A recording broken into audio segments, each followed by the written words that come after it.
Shalom, apa kabar saudara? Kita bertemu dalam program Tanya Jawab Alkitab di channel GPBSI Jakarta yang membahas pertanyaan yang muncul dalam komunitas orang Kristen. Bila saudara baru mengikuti program ini, silahkan subscribe, like, dan share video ini supaya pengenalan dan iman kita terhadap Yesus Kristus semakin bertumbuh. Silakan klik tanda lonceng dan saudara akan diingatkan ketika ada video terbaru ditayangkan. Bersama saya, Pendeta Yunduhi Dr. Ministry. Shalom Pendeta. Shalom. Pak Pendeta, ada pertanyaan yang masuk. Pertanyaannya begini. Di Matius 19 ayat 16 sampai 22 dicatat tentang pemuda kaya yang mendatangi Yesus. Tolong penjelasannya mengenai peristiwa ini. Nah, ada pertanyaan lanjutannya. Dia bilang begini. Ketika pemuda itu tanya, bagaimana caranya untuk memperoleh hidup kekal? Yesus menjawab, turutilah segala perintah Allah. Tapi di Yohanes 3 ayat 16 dikatakan bahwa yang beroleh hidup kekal adalah setiap orang yang percaya. Nah, jadi pertanyaannya, kenapa Yesus perintahkan pemuda itu untuk turuti segala perintah Allah atau disuruh untuk jaga hukum Taurat? Ya, ayat-ayat tersebut adalah firman yang bagaikan permata yang berharga. Latar waktu dari peristiwa tersebut adalah pada masa akhir ya, dari kehidupan pelayanan umum Yesus. Pendeta Abraham Pak, sang penulis buku seri Cara Penebusan, pernah menyampaikan khotbah dengan judul Hakikat dari Agama Kristen. Hakikat dari Agama Kristen. Saya teringat khotbah beliau tersebut dan akan menjawab dengan merujuk pada penjelasan beliau. Ketika berbicara dengan orang, penting untuk tahu apa motivasinya kan. Contohnya, kalau orang tua Korea sedang marah kepada anaknya, sering bilang, mati aja kamu. Nah, orang tua di Indonesia sangat jarang bicara seperti ini kan. Ya. Nah, misalnya anak bandel yang dengar omongan seperti itu, jadi berpikir seperti ini. Oh, sejauh ini kan aku tidak nurut pada orang tua kan? Oke, kali ini aku akan nurut. Karena mereka bilang aku mau mati saja sana, aku akan nurut, aku akan mati. Lalu anak itu bunuh diri. Apakah itu berarti nurut? Apakah itu berarti nurut dan mengerti motivasi atau hati orang tuanya? Ya, saya pikir tentu tidak begitu ya. Ya. Jadi meskipun contoh yang sangat cukup ekstrim, tapi firman di Matius 19 pun sama. Kita haruslah tahu apa motivasi Yesus berkata demikian. Dengan kata lain, apa niat terdalam di hati Yesus ketika berkata, jagalah perintah-perintah. Kalau begitu, Pendeta, apa maksud Yesus menyuruh seperti ini? Apakah itu maksudnya, benar-benar harus menjaga hukum Taurat yang berpusat pada 10 perintah? Coba kita baca ya. Hosea 8 ayat 12. Sekalipun kutuliskan baginya banyak pengajaranku, itu akan dianggap mereka sebagai sesuatu yang asing. Sekalipun kutuliskan baginya banyak, kalau kita versi yang lain, 10.000 pengajaran, 10.000 titah, perintah gitu ya. Kemudian Yakobus 2 ayat 10. Sebab barang siapa menuruti seluruh hukum itu, tetapi mengabaikan satu bagian daripadanya, ia bersalah terhadap seluruhnya. Nah, Yesus berfirman, turutilah segala perintah Allah. Hukum Taurat itu, jika langgar satu saja dari antara ratusan poin hukumnya, maka bagaimana? Kita bilang jika langgar satu, melanggar semuanya. Ya, maka ujung-ujungnya, apakah seseorang bisa dibenarkan dengan menjaga hukum Taurat? Tidak bisa. Kita buka ya, Roma 3 ayat 20. Sebab tidak seorang pun yang dapat dibenarkan di hadapan Allah oleh karena melakukan hukum Taurat. Karena justru oleh hukum Taurat, orang mengenal dosa. Dengan jelas dinyatakan apa?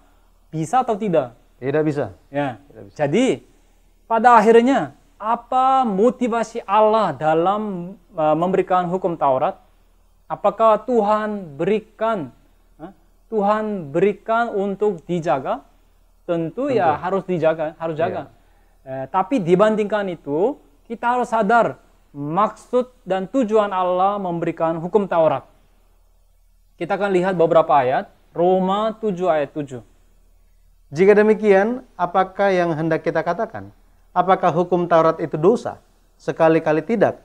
Sebaliknya, justru oleh hukum Taurat, aku telah mengenal dosa.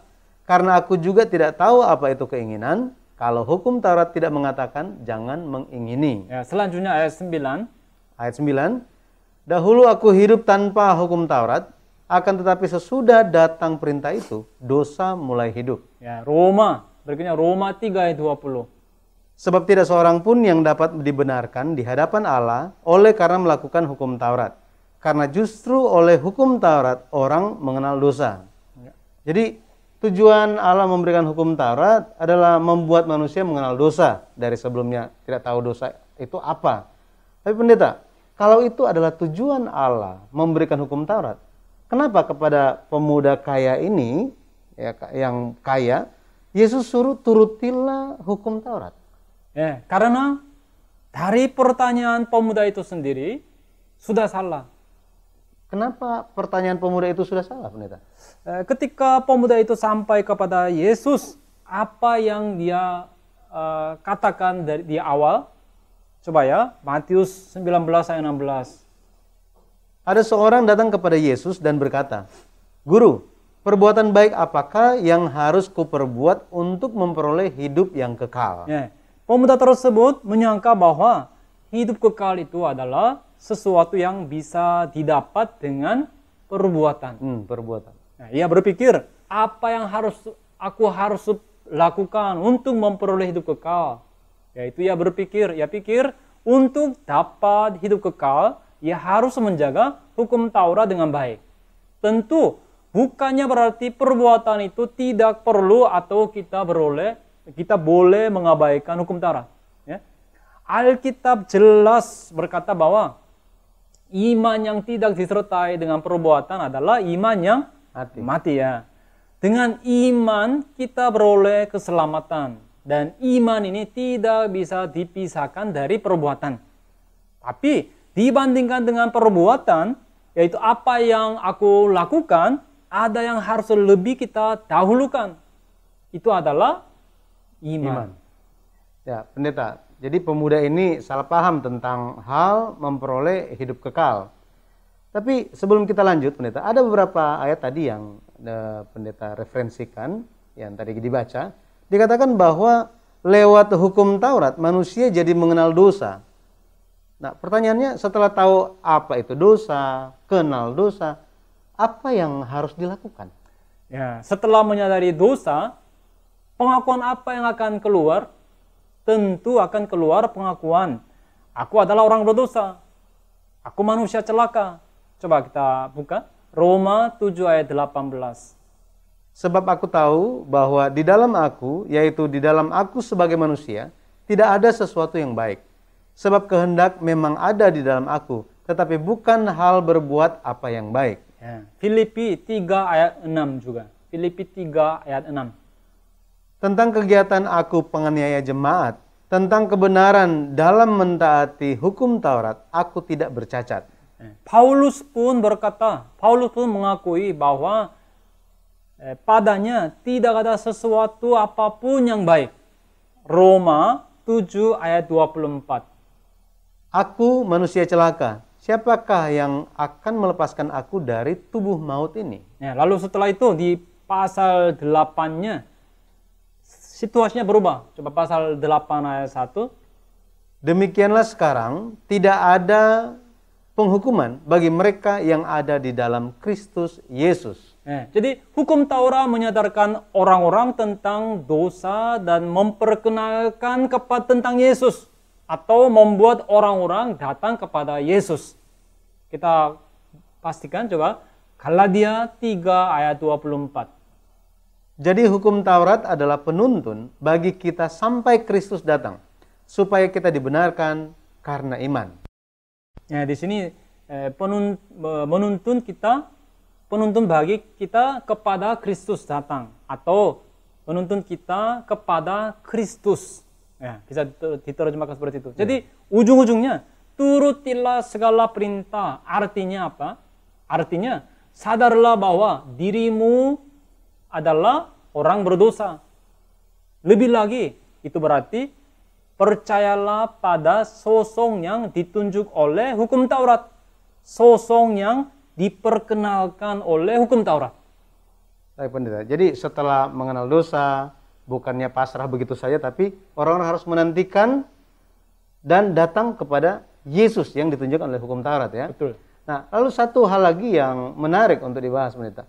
Mengapa Yesus berkata kepada pemuda itu, jika engkau hendak menjadi sempurna, jualah segala milikmu dan bagikanlah kepada orang-orang miskin. Nah, setelah Yesus berkata kepada pemuda tersebut, turutilah segala perintah Allah. Pemuda itu bertanya pada Yesus, ayat 18, perintah yang mana? Perintah mana yang Anda maksud? Perintah mana yang Bapak maksud? Nah, lalu di saat itu, Yesus menyebut perintah ke-5 sampai perintah ke-10. Nah, dan di ayat 20, pemuda tersebut berkata, semuanya itu telah kuturuti. Nah, juga dia tambahi lagi, apalagi yang masih kurang? Nah, tadi telah kita bahaskan, jika belum percaya pada Yesus, maka tidak mungkin menjadi benar. Dan hukum Taurat itu, jika langgar satu saja, berarti langgar semua. Tapi pemuda yang menganggap Yesus sebagai gurunya tersebut bagaimana? Ia berkata bahwa ia telah menjaga semua hukum Taurat, apalagi yang masih kurang. Nah, di ayat 21, Yesus berfirman, jikalau engkau hendak sempurna. Artinya apa? Pemuda tersebut kondisinya bagaimana? Ya, ternyata dia belum sempurna. Ya, jadi di kitab Markus dikatakan bahwa Yesus menaruh kasih kepadanya. Coba kita lihatnya. Markus 10 ayat 21 ini beda dengan Matius. Markus 10 ayat 21. Tetapi Yesus memandang dia dan menaruh kasih kepadanya, lalu berkata kepadanya. Menaruh kasih itu adalah kasih agape Yesus yang tanpa dusta. Seperti anak kecil yang kedinginan setelah mandi langsung dibalut dengan handuk yang tebal. Seperti itu, Yesus melingkupi pemuda tersebut dengan belas kasihan dan kemurahan hati. Nah, di saat itu, apa yang Yesus katakan dengan penuh kasih? Hanya satu lagi kekuranganmu. Jika satu hal yang dia kurangi ini dipenuhi, maka dia akan menjadi sempurna. Nah, persoalan tersebut haruslah diselesaikan. Baru ia dapat masuk ke dalam hidup yang kekal. Apakah itu artinya harus jaga semua hukum Taurat? Tidak.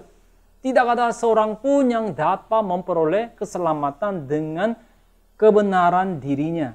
Coba ya kita buka Matius 19 ayat 21. Kata Yesus kepadanya, jikalau engkau hendak sempurna, pergilah, jualah segala milikmu dan berikanlah itu kepada orang-orang miskin, maka engkau akan beroleh harta di sorga. Kemudian datanglah kemari dan ikutlah aku. Kita Markus mencatat yang sama. Di Markus 10 ayat 21, pergilah jualah apa yang kau miliki. Dalam naskah asli Yunaninya, jualah segala yang kamu miliki. Bukannya jual sebagian besarnya lalu sisakan sebagian. Misalnya hartanya ada 100 miliar, harus jual 100 miliar. Ketika semuanya dijual, dibagi-bagikan kepada orang miskin, kondisi dia bagaimana? Ya, tentu dia melarat, tidak punya apa-apa lagi. Ya, setelah tidak punya apa-apa, disuruh untuk mengikuti Yesus. Nah, kalau kita artikan firman Yesus secara harfiah seperti itu kan? Ya, tetapi pendeta, apakah hanya orang yang tidak punya apa-apa saja, orang yang melarat saja yang bisa ikut Yesus? Apakah itu maksud Yesus? Ya, untuk mengikuti Tuhan, ya harus menjadi orang miskin di hadapan Tuhan. Ya. Apa yang Yesus maksudkan ketika berkata milikmu, hal yang kamu miliki? Dari antara 8 berkah dalam pengajaran Yesus di atas gunung, apa yang pertama Yesus firmankan? Coba kita buka ya, Matius 5 ayat 3. Berbahagialah orang yang miskin di hadapan Allah, karena merekalah yang mempunyai kerajaan sorga. Sebaliknya, Jika kaya di hadapan Allah, ya, maka tidak bisa memiliki kerajaan surga. Contohnya, harta orang tua, kasih sayang terhadap keluarga, ikatan kerabat. Fakta penting yang harus kita ingat, seandainya timbul keserakahan akan hal-hal dunia ini, maka manusia akan menjadi budak dari hal-hal tersebut. Ini faktanya. Dan kalau tidak bisa tidak bisa mengakui kekurangan yang satu itu bagaimana? Akan berpikir, oh, aku lebih mending daripada orang yang banyak dosanya. Sebelum datang ke gereja, tentu aku sedikit berbuat dosa. Akan tetapi semenjak datang ke gereja, aku tidak berdosa sama sekali. Tetapi baik itu mau batu besar maupun batu kecil, kalau dilempar ke laut bagaimana? Sama-sama tenggelam pendeta. Bahkan sebutir pasir pun ketika dilempar ke laut, bagaimana? Tenggelam. Maksudnya apa? Mau banyak dosa atau sedikit dosa, jika ada dosa maka akan ke neraka. Bukannya kalau banyak dosa baru ke neraka, kalau sedikit dosa maka ke surga. Kita harus tahu dengan jelas bahwa agama Kristen mengajarkan bahwa baik banyak dosanya atau sedikit dosanya, jika ada dosa maka ke neraka. Yaitu diajarkan bahwa meskipun hanya satu kekurangan pun akan ke neraka. Markus 10 ayat 21. Maka bahkan satu kekurangan itu pun harus kita perbaiki. Amin. Jika tidak demikian, kita tidak memperoleh keselamatan.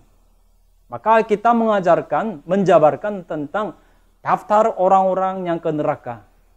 Galatia 5 ayat 19 sampai 21, Roma pasal 1 ayat 18 sampai 32 dan lain-lain. Jadi pendeta, apakah artinya seseorang bisa jadi sempurna? Jika percaya pada Allah dari orang mati, tentu mustahil. Tetapi jika percaya pada Allah dari orang hidup, maka itu mungkin. Allah berfirman, hendaklah kamu kudus sebab aku ini kudus. Pemuda yang kaya tersebut memiliki banyak hal. Ia memiliki banyak hal. Tapi padanya tetap ada satu kekurangannya. Itu apa? Nah, kita akan bahas di sesi berikutnya. Haleluya. Terima kasih Pendeta Yun atas penjelasannya. Jadi masih ada pembahasan lanjutan saudara. Apa satu hal yang kurang itu? Kita telah membahas bersama-sama hari ini tentang pemuda kaya ini yang salah paham tentang hal memperoleh hidup kekal. Kemudian ditekankan bukan tentang perbuatan, melainkan karena iman. Juga dikatakan bahwa pemuda ini memiliki banyak hal, tetapi ada satu kekurangannya. Apa itu? Nantikanlah pembahasannya dalam tanya jawab Alkitab berikutnya pada hari Selasa jam 7 malam. Kiranya pembahasan hari ini semakin memperluas wawasan iman kita dan menumbuhkan iman kita terhadap Yesus Kristus. Bila saudara ada menerima kasih karunia Tuhan lewat tayangan hari ini, atau mungkin saudara ada pertanyaan yang ingin disampaikan, silakan tulis pada bagian komentar. Sampai bertemu pada tanya jawab Alkitab GPBC Jakarta selanjutnya. Tuhan memberkati dan Shalom. Shalom.